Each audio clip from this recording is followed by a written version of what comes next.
أشهد أن لا إله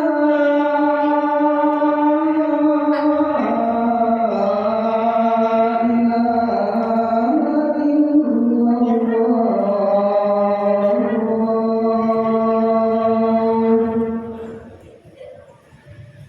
أشهد أن محمدا رسول الله.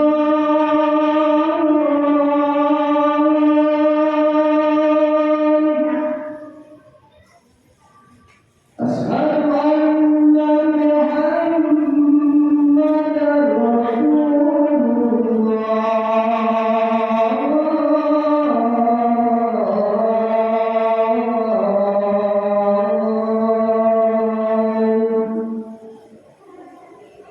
حي على الصلاة.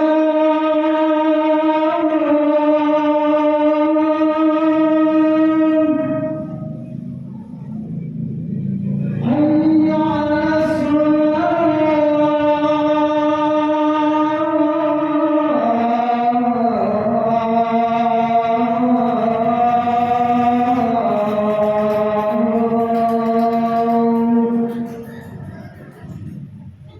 حي على الفلاح.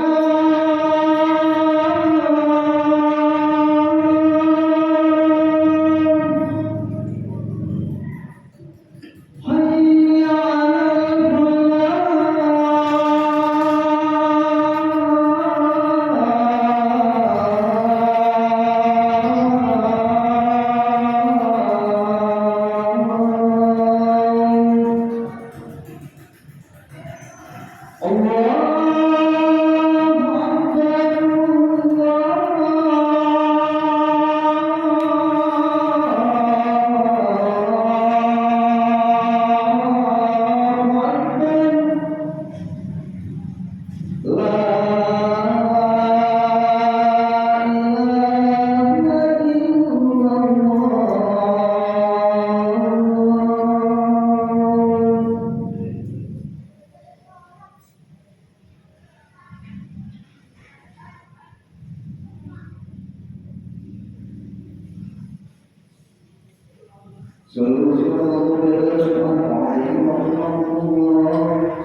Innal hamdalillah nahmaduhu wa nasta'inuhu wa nastaghfiruh wa na'udzu billahi min shururi anfusina wa min sayyiati a'malina may yahdihillahu fala mudilla lahu wa may yudlil fala hadiya lahu asyhadu an la ilaha illallah wahdahu la syarika lahu wa asyhadu anna muhammadan abduhu wa rasuluh.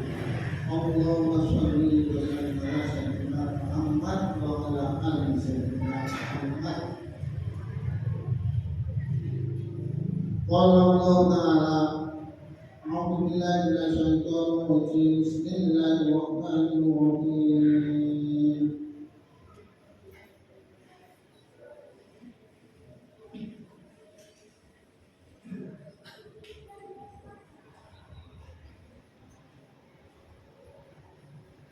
Ya ma'asyiral muslimin rahimakumullah.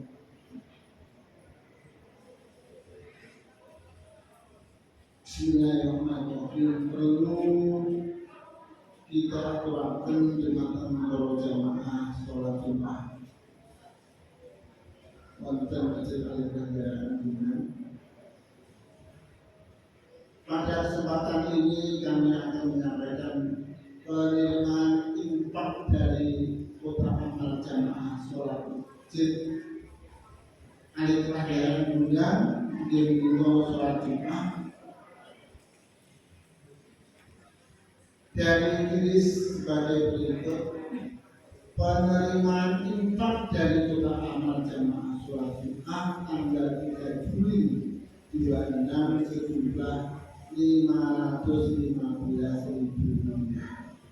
Penerimaan infak dari tulis selama 3 bulan yaitu tanggal 1 April 26 sampai dengan 30 Juni 26 sejumlah 960.041.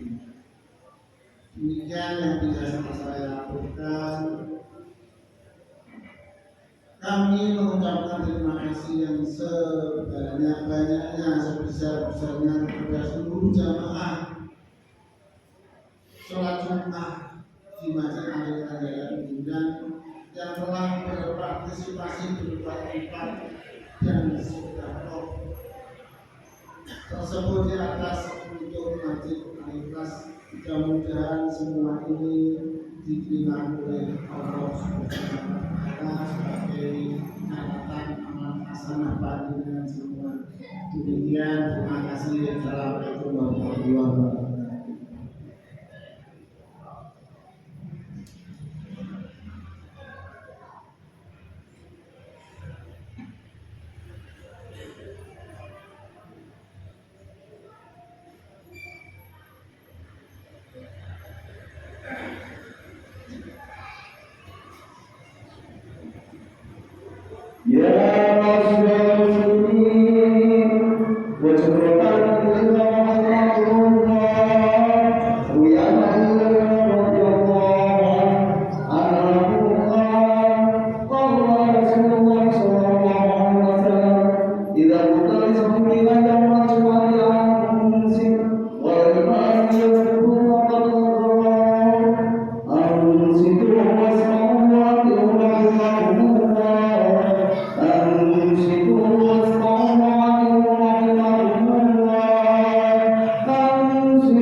Alhamdulillah alladzi anzala al-kitaba tibyanan likulli syai'in wa hudan lil muttaqin wa ja'ala fihi manahija al-hidayati lin-nasi ajma'in. Asyhadu an la ilaha illallah al-malikul haqqul mubin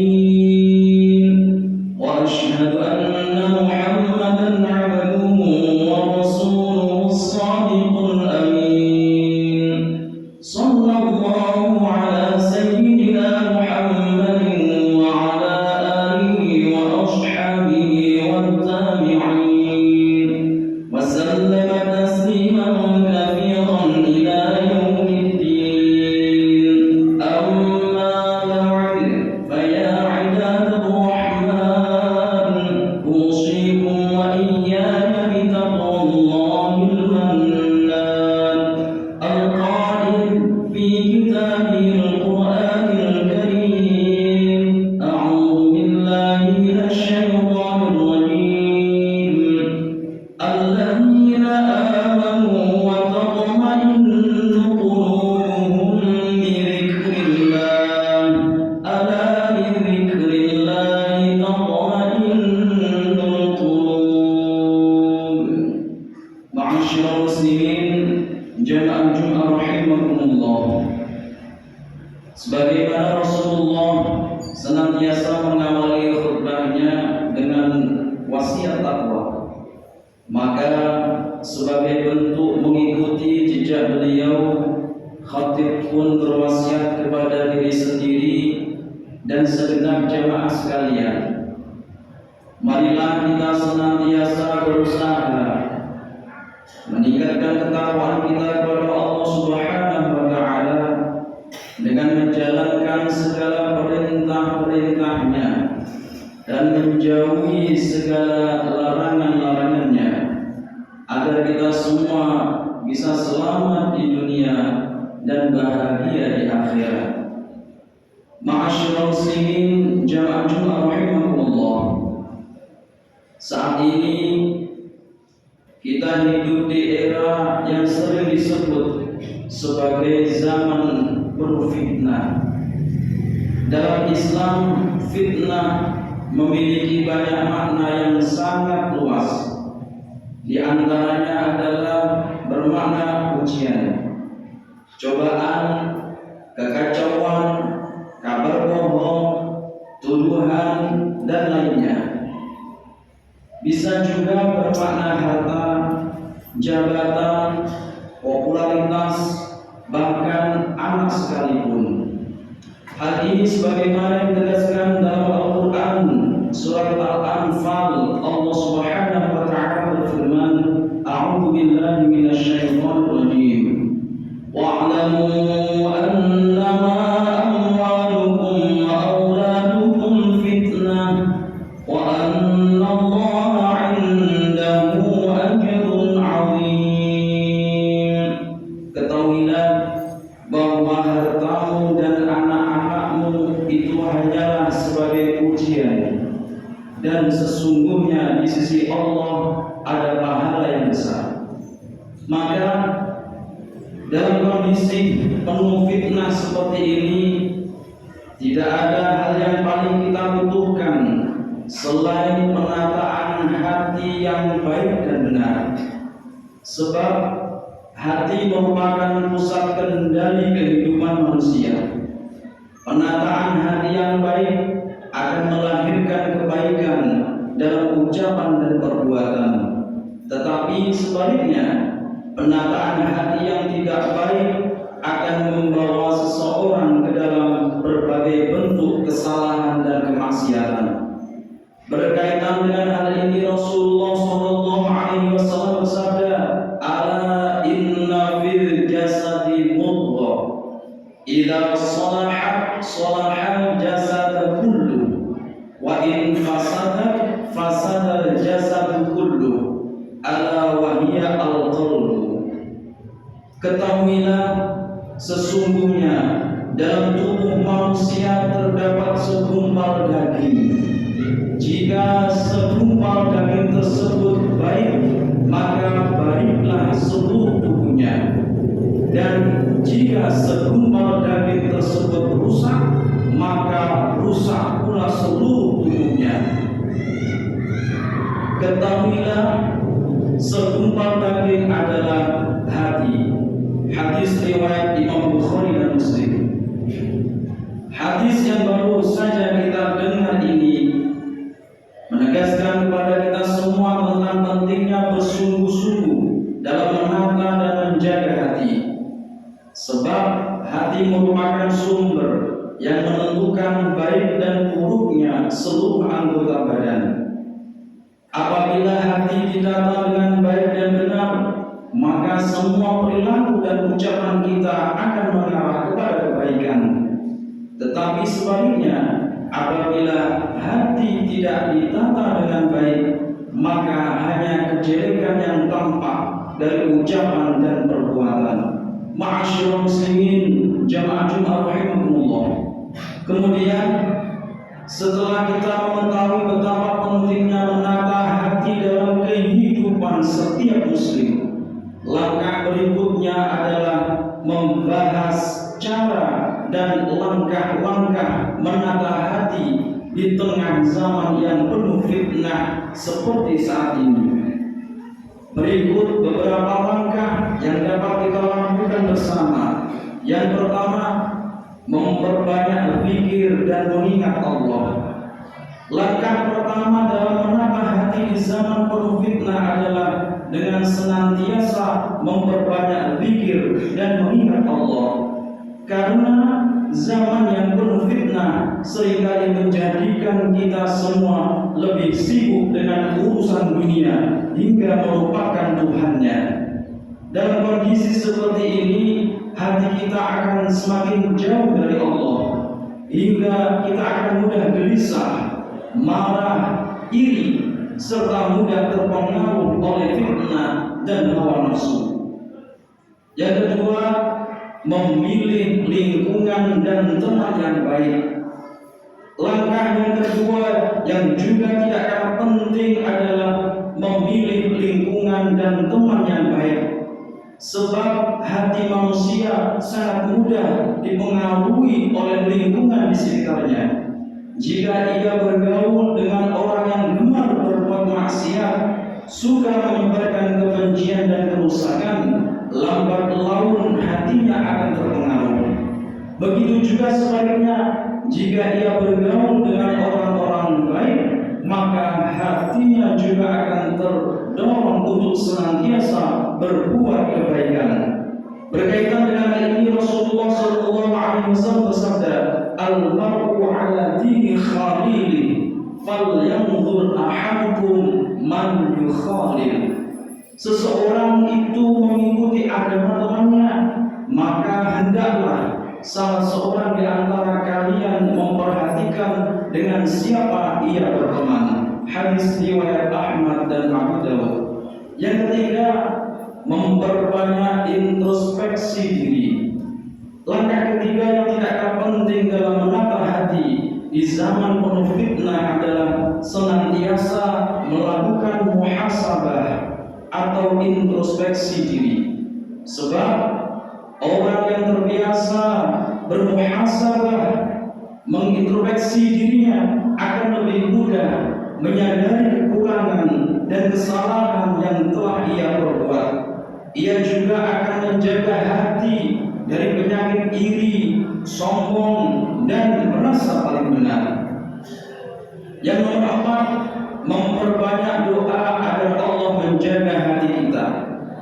Kemudian langkah lain yang perlu kita jaga dalam menata hati adalah senantiasa berdoa kepada Allah Subhanahu wa Ta'ala agar kita senantiasa diberikan kekuatan untuk terus berada di jalan yang benar, dan hati kita tetap istiqomah di dalam agama Islam.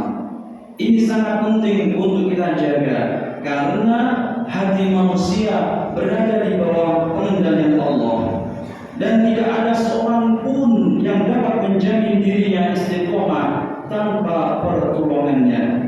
Berikut ini adalah salah satu doa Rasulullah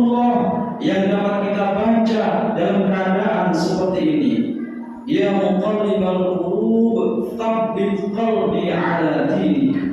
Wahai Zat yang maha membolak-balikan hati, teguhkanlah hatiku di atas agamamu. Hadis riwayat Ahmad. Ma'asyiral muslimin, jamaah Jumat rahimakumullah.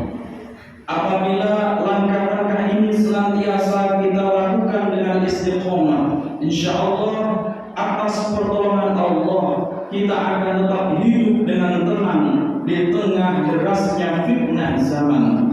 Sebab fitnah mungkin tidak bisa kita hilangkan, tetapi dengan pertolongan Allah kita dapat menjaga hati agar tidak terbawa arus di dalamnya. Demikian khutbah Jumat perihal menata hati di tengah zaman yang penuh fitnah. Semoga menjadi khutbah yang membawa berkah dan manfaat bagi kita semua. Amin ya rabbal alamin. Barakallahu li wa lakum fil Qur'anil azim wa nafa'ani wa iyyakum bima fihi minal ayati wadh dhikril hakim wa taqabbal minni wa minkum tilawatahu innahu huwas sami'ul 'alim fastaghfiruhu innahu huwal ghafurur rahim.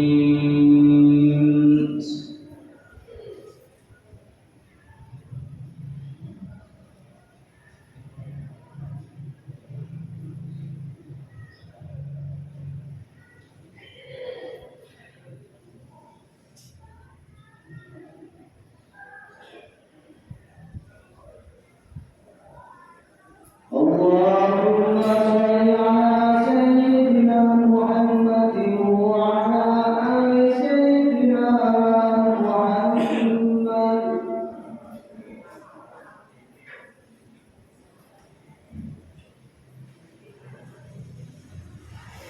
Alhamdulillah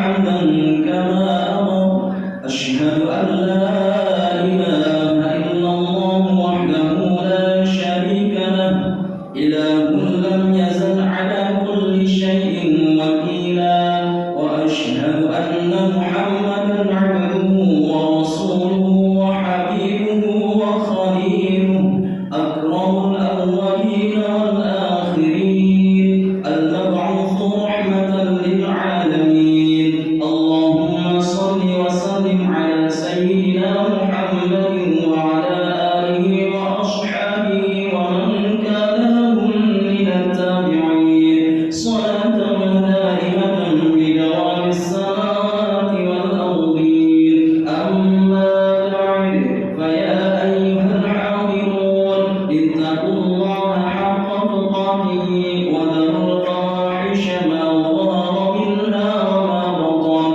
wa hafidhu ala ta'ati wa huduril jum'ati wal jama'ah was-sawmi wa jami'il ma'murati wal wajibat. Wa'lamu anna Allah amarakum bi amrin bada'a fihi bi nafsihi wa thanna bi malaikatil musabbihati bi qudsihi. Inna Allaha wa malaikatahu yusalluna 'alan nabi ya ayyuhalladzina amanu sallu 'alaihi wa sallimu taslima.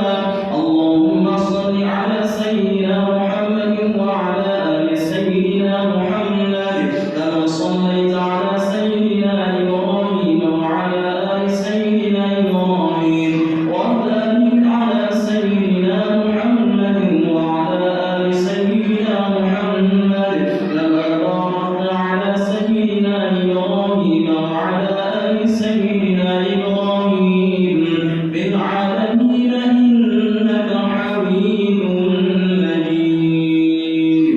Allahumma ighfir lil muslimin wal muslimat wal mu'minin wal mu'minat al ahya'i minhum wal amwat. Allahumma irfa' 'anna al bala' wal ghala' wal waba' wal fahsha' wal munkar wal baghy was suyuf al mukhtalifata wash shada'id wal mihan ma dhahara minha wa ma batan min baladina Indonesia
Allahu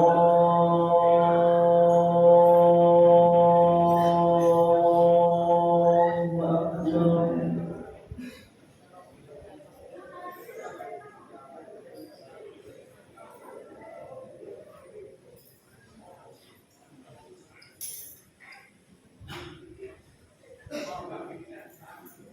Bismillahirrahmanirrahim. Alhamdulillahi rabbil alamin. Ar-Rahmanir Rahim. Maliki yaumiddin. Iyyaka na'budu wa iyyaka nasta'in. Ihdinas siratal mustaqim. Siratal ladzina an'amta 'alaihim ghairil maghdubi 'alaihim waladdallin.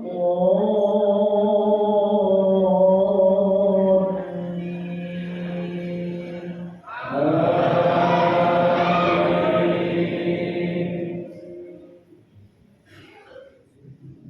Bismillahirrahmanirrahim. Sabbih isma rabbikal a'la alladhi khalaqa fasawwa walladhi qaddara fahada walladhi akhrajal mar'a faj'alahu ghutha'an ahwa. سنقرئك فلا تنسى إلا ما شاء الله إنه يعلم الجهر وما يخفى ونيسرك لليسرى فذكر إن نفعت الذكرى سيذكر من يخشى ويتجنبها الأشقى الذي يصلى النار الكبرى ثم لا يموت فيها ولا يحيا قد أفلح من تزكى وذكر اسم ربه فصلى بل تؤثرون الحياة الدنيا والآخرة خير وأبقى إن هذا لفي الصحف الأولى صحف إبراهيم وموسى. الله أكبر. سمع الله لمن حمده. الله أكبر.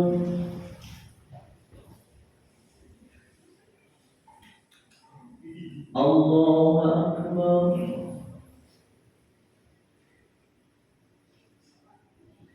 الله أكبر.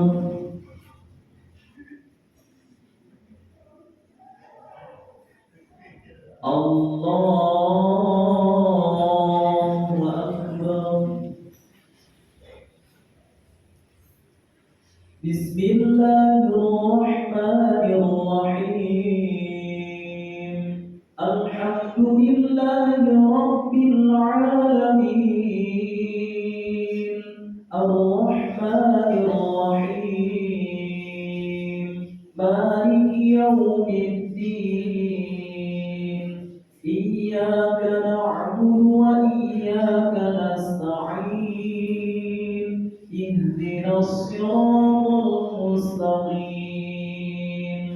صراط الذين أنعمت عليهم غير المغضوب عليهم ولا الضالين.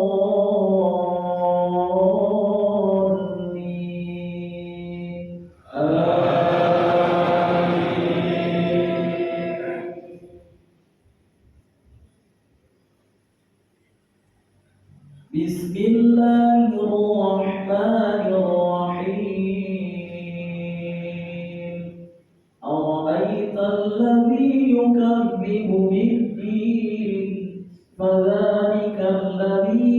يدع اليتيم ولا يحض على طعام المسكين فويل للمصلين الذين هم عن صلاتهم ساهون الذين هم يراءون ويمنعون الماعون.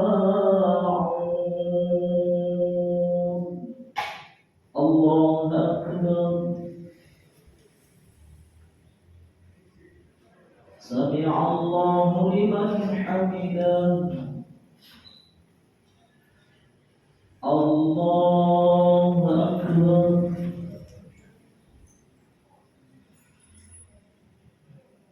الله أكبر.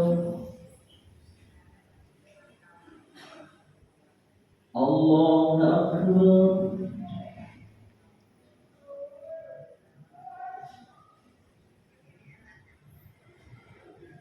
الله أكبر.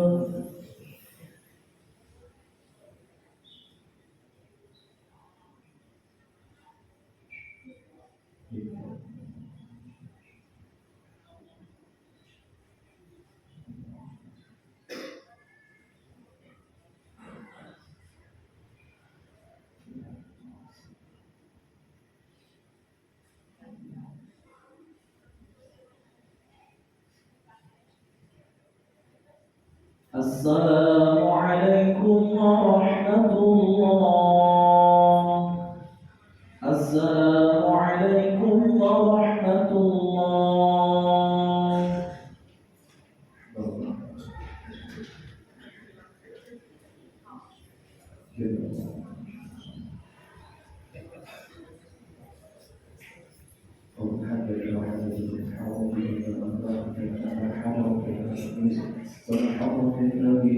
الفاتحة.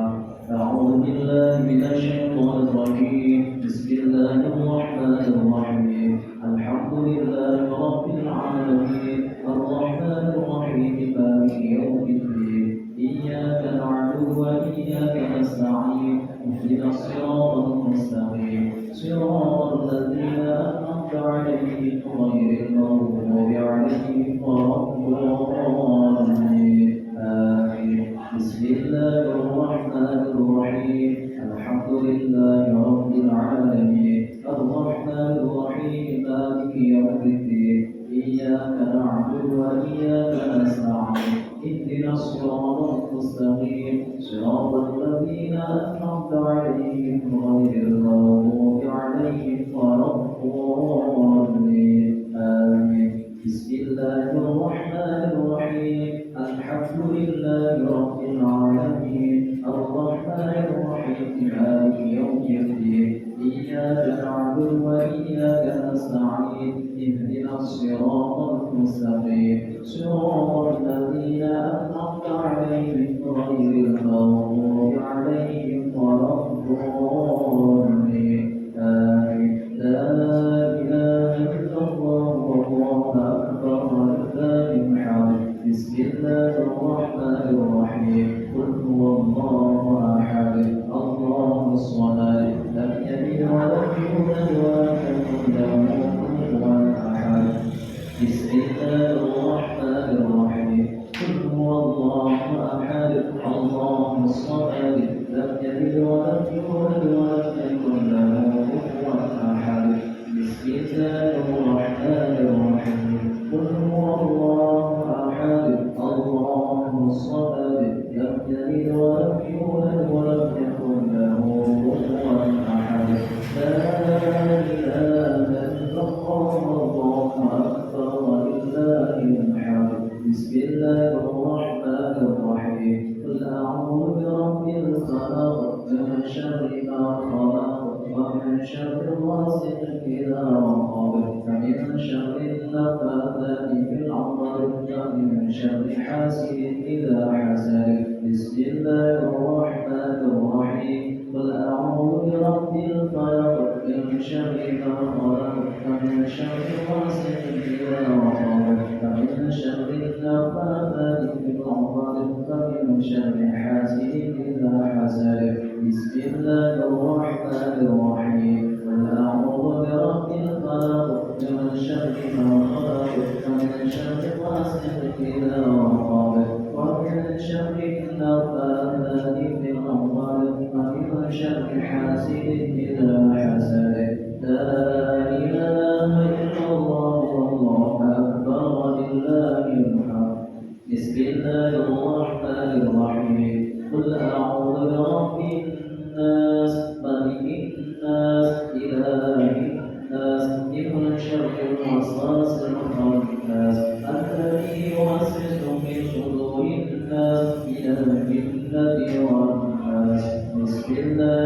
الرحمن الرحيم قل أعوذ برب الناس ملك الناس إله الناس من شر الوسواس الخناس الذي يوسوس في صدور الناس من الجنة والناس بسم الله الرحمن الرحيم قل أعوذ برب الناس ملك الناس إله الناس من شر الوسواس الخناس الذي يوسوس في صدور الناس من الجنة والناس بسم الله الرحمن الرحيم اللهم صل وسلم وبارك على سيدنا محمد وعلى آل سيدنا محمد الحمد لله رب العالمين الحمد لله يعلم ويبقي مزيدا يا ربنا لك الحمد كما ينبغي لجلال وجهك الملك وعظيم سلطانك اللهم صل وسلم وبارك على سيدنا محمد الفاتح